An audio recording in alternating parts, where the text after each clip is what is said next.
राजा और लालची मंत्री की कहानी। बहुत पुरानी बात है। दक्षिण भारत में एक राजा राज्य करता था। राजा का राज्य समुद्र के किनारे था। राजा को भोजन के साथ मछलियां खाने का बहुत शौक था। बिना मछलियों के राजा का भोजन अधूरा रहता था। एक बार की बात है, राजा के राज्य में बहुत तेज तूफान आया, जिसके कारण कोई भी मछुआरा मछली पकड़ने के लिए समुद्र में नहीं जा सका। उस दिन राजा को भोजन में मछलियां नहीं मिली, जिससे राजा बहुत उदास हो गया। राजा ने जब अपने मंत्रियों से इस बारे में पूछा तो उन्होंने बतलाया कि इतने तेज तूफान में समुद्र में मछली पकड़ने जाना अपनी जान पर खेलने के समान है, इसलिए कोई भी मछुआरा समुद्र नहीं जा रहा है।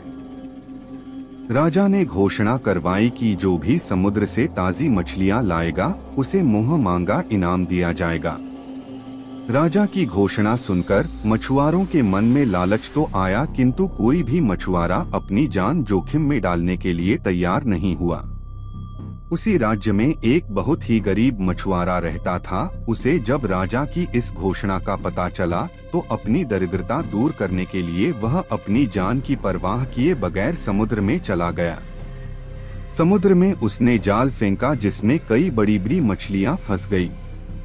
मछुआरा मछलियां लेकर राजा के महल पहुंच, किंतु राजा के सैनिकों ने उसे महल में नहीं घुसने दिया।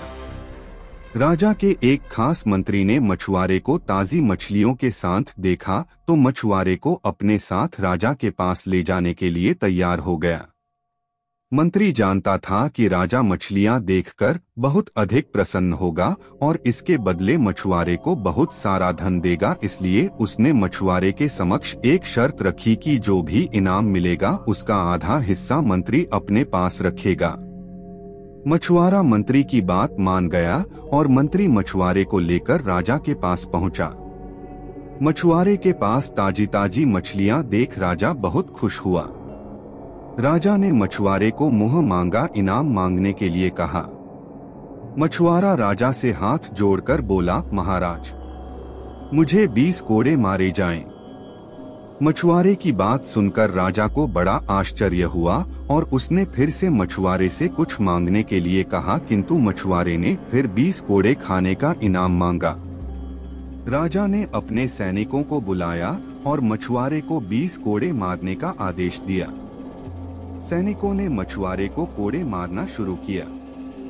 10 कोड़े खाने के बाद मछुआरा राजा से बोला, महाराज, मुझे आप जो भी इनाम देंगे उसका आधा हिस्सा मुझे मेरे हिस्सेदार को देना पड़ेगा, इसलिए बाकी के 10 कोड़े मेरे हिस्सेदारी को दे दिए जाएं।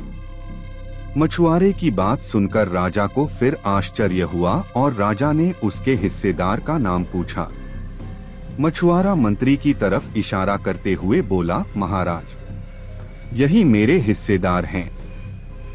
इन्होंने ही मुझे आपके पास लाने के बदले प्राप्त इनाम का आधा हिस्सा मांगा है।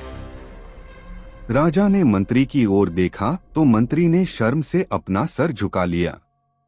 राजा ने आदेश दिया कि बाकी की 10 कोड़े मछुआरे के हिस्सेदार को मारे जाएं। सैनिकों ने राजा के आदेश पर मंत्री को 10 कोड़े मारे। राजा ने मंत्री को उसके लालच के कारण अपने मंत्री पद से हटकर राज्य से बाहर कर दिया और मछुआरे को बहुत सारा इनाम देकर विदा किया। शिक्षा। राजा और लालची मंत्री की कहानी से हमें शिक्षा मिलती है कि लालच में आकर कभी भी किसी को अनावश्यक रूप से परेशान नहीं करना चाहिए।